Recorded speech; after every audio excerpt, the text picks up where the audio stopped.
Bom dia, crianças! Hoje, na nossa aula de português, nós vamos aprender o emprego dos porquês. Ó, até rimou, português e porquês. Então, vamos lá? Nós temos 4 tipos de porquês. Porquê separado, sem acento. Porquê junto, sem acento. Porquê separado, com acento. E porquê junto, com acento. Certo?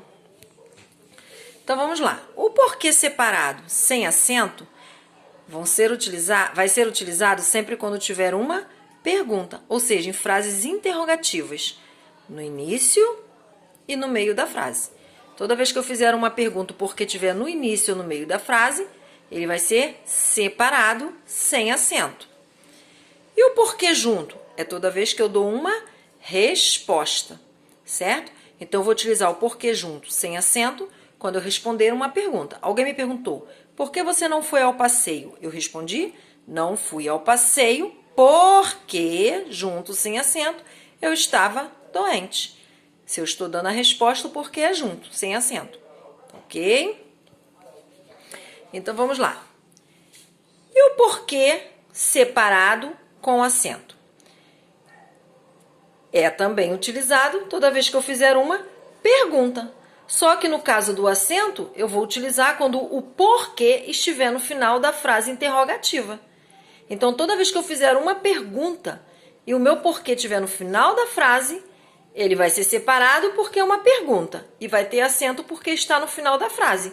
Por exemplo, não fui para casa por quê? Né? Separado e com acento. Por que foi separado? Porque é uma frase interrogativa, uma pergunta. E por que tem acento? Porque está no final da frase, certo? E o porquê com acento e junto, ele é um substantivo. E ele vai ser utilizado toda vez que eu puder trocar a palavra porquê pela palavra motivo ou razão, certo? Por exemplo, gostaria de entender o porquê de tudo. Então, eu coloco aqui, gostaria de entender o motivo de tudo isso.